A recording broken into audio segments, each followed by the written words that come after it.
आज 5 मार्च 2025 रोजी आपण शेअर मार्केटमध्ये घडलेल्या घडामोडींची माहिती घेऊ.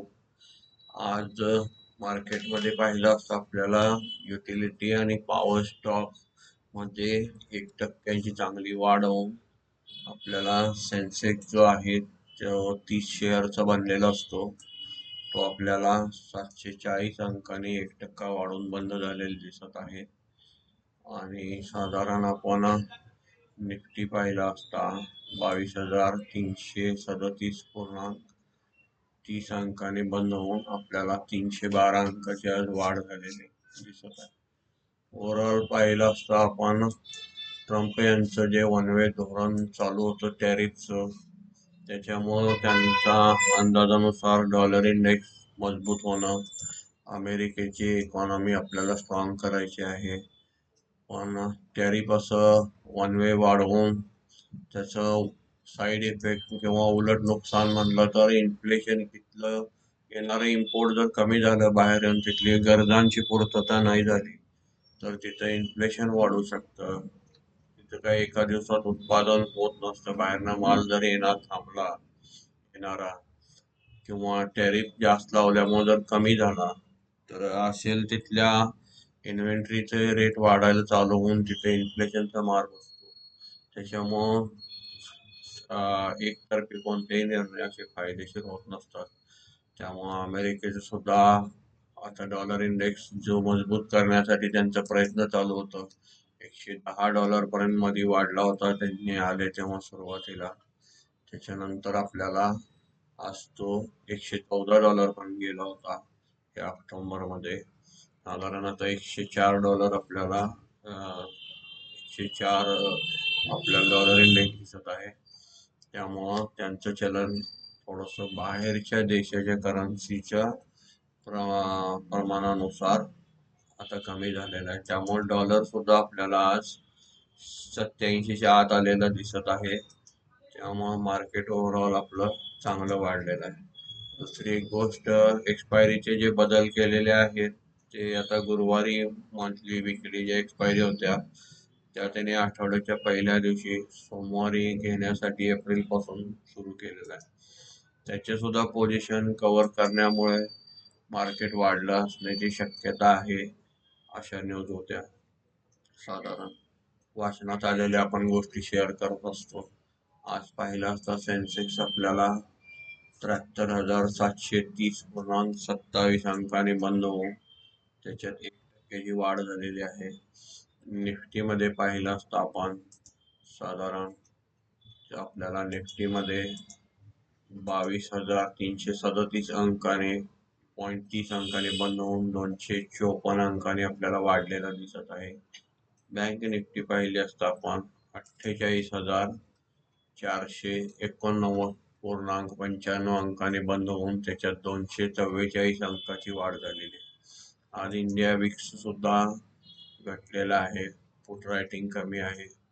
इंडिया विक्स कसा बनतो याचा पण आपण माहिती या व्हिडिओवर दिलेली आहे या चॅनलवर, आपण पाहू शकता.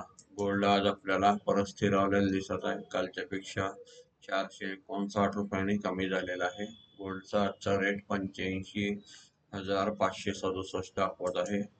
क्रूड हे आपल्याला चांगलं घटलेलं दिसत आहे, आज 66.56 दिसत आहे. आज आणि गुरुवार आपण नेहमीप्रमाणे जी क्रूडची इन्व्हेंटरी बघतो ती आता 9 वाजता आपल्याला अमेरिकेची इन्व्हेंटरी गेल्या वेळी पॉझिटिव्ह आल्यामुळं साधारण आपल्याला क्रूडचे भाव आपल्याला खाली आलेले दिसले. आता ही येणारी इन्व्हेंटरी आपल्याला पाहिली आहे, आजची जेव्हा येईल तेव्हा समजेल, त्याच्यावर आपल्याला क्रूडचे भाव ठरतील.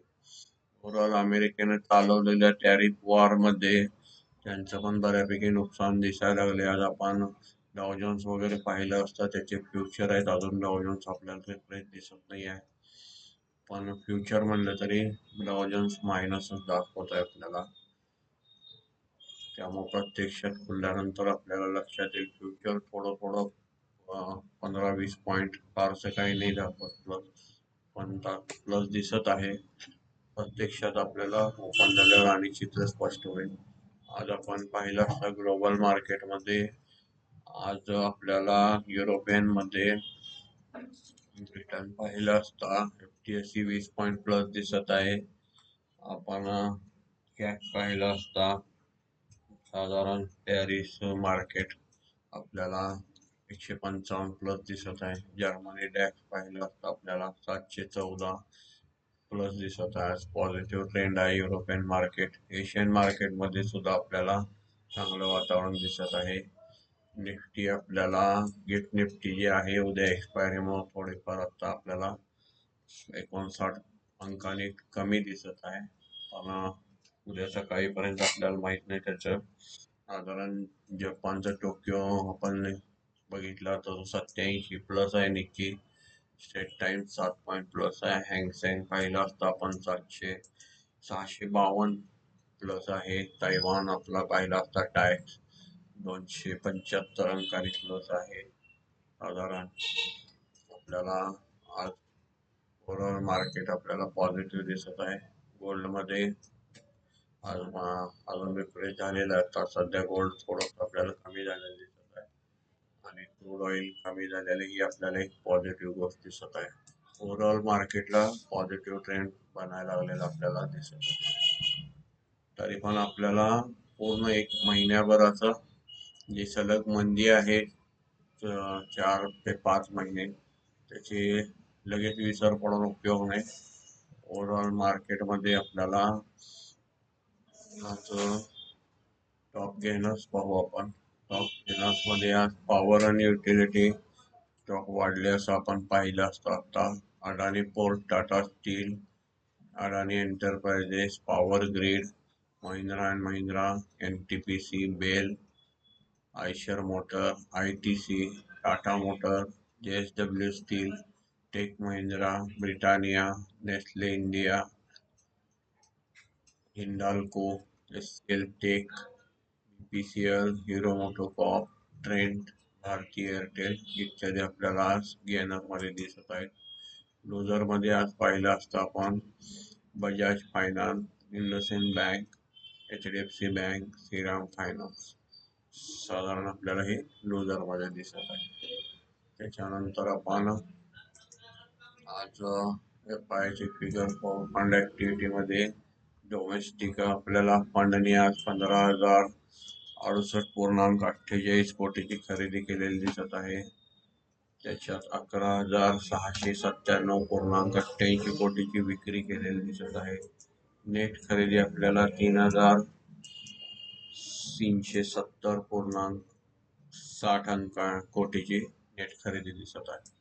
साधारण फॉरेन इन्स्टिट्यूटचं पाहिलं असता आपण 12,045.86 कोटीची आपल्याला खरेदी दिसत आहे. त्याच्या आगे 14,940.90 कोटीची आपल्याला विक्री दिसत आहे. नेट फिगर पाहिले असता FI फॉरेन इन्स्टिट्यूटची 2,895.04 कोटीची नेट विक्री दिसत आहे. आज ही आपल्याला जी फिगर निगेटिव्ह दिसत आहे. ओव्हरऑल आता आपण इंडेक्स फ्युचर मध्ये पाहू. त्याच्यात पाहिलं असता आपल्याला निफ्टी 50 मध्ये आज 74 इंडेक्स फ्युचर मध्ये 74.76 कोटीची आपल्याला नेट खरेदी केलेली दिसत आहे.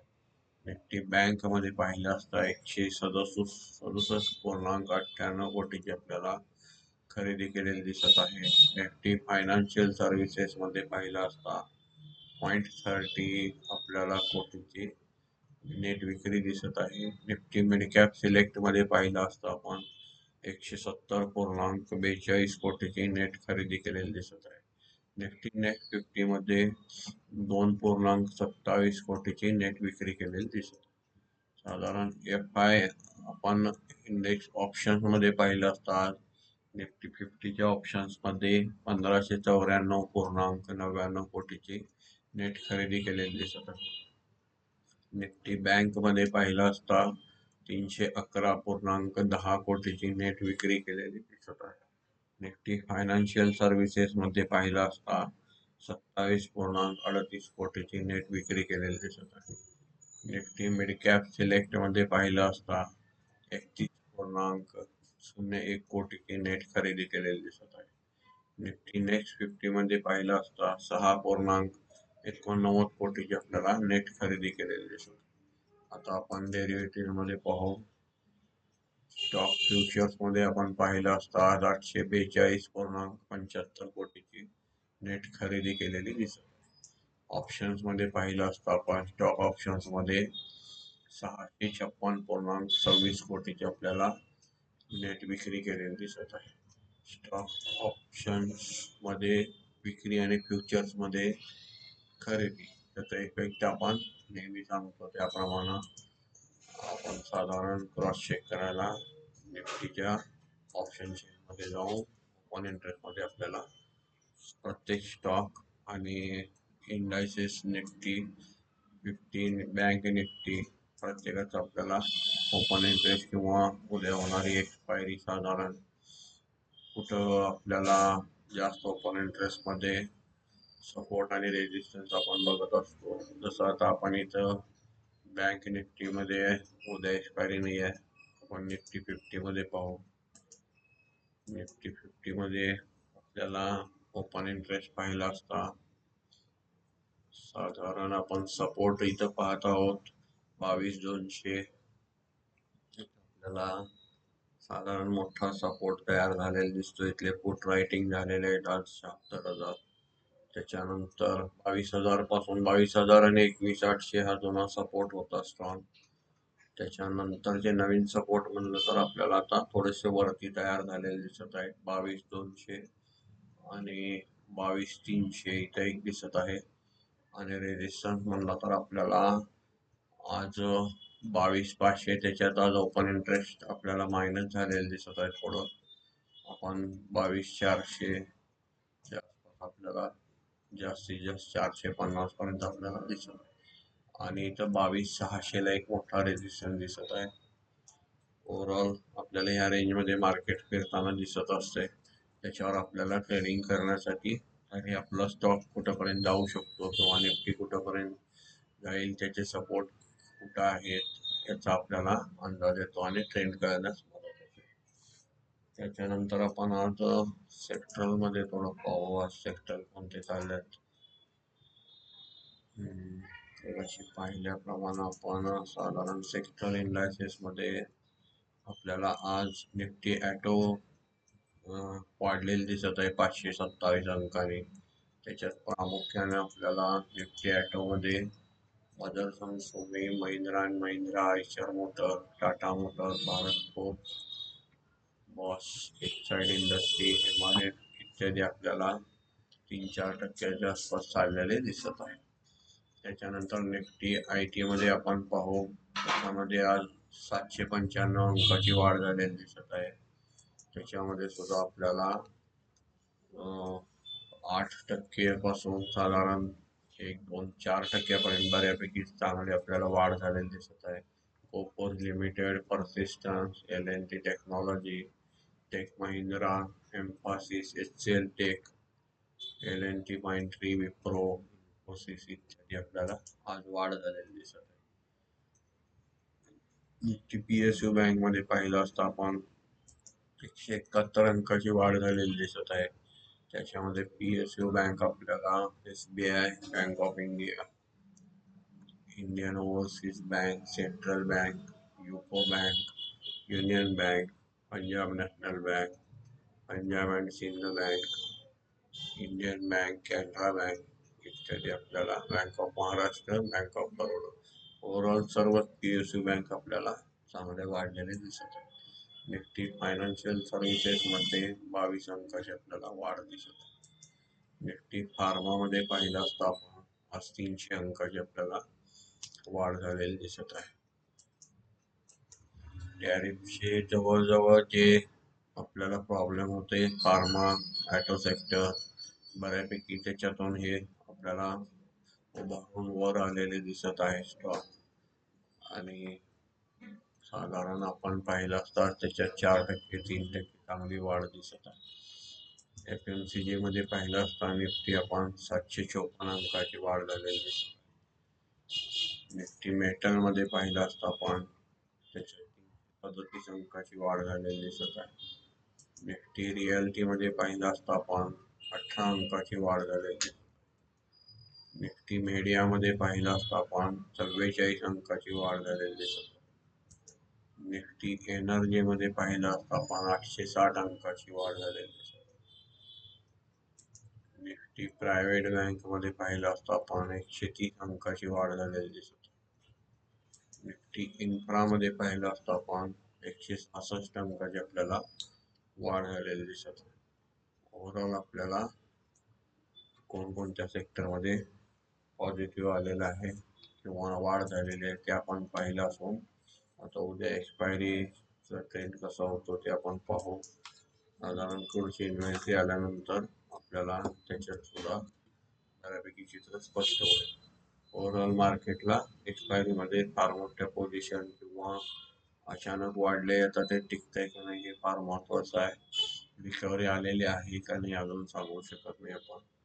पण वन वे जे त्यांनी धोरण राबवलं होतं अमेरिकेने टॅरिफ वाढवणे हे तितकंसं फायद्यात पडत नसतं किंवा पडलं नाही हे लक्षात आलेलं आहे. त्यामुळे मार्केट कुठं तर थांबेल असं थोडंसं चित्राचा शक्यता असं वाटायला चालू झालेली आहे. धन्यवाद.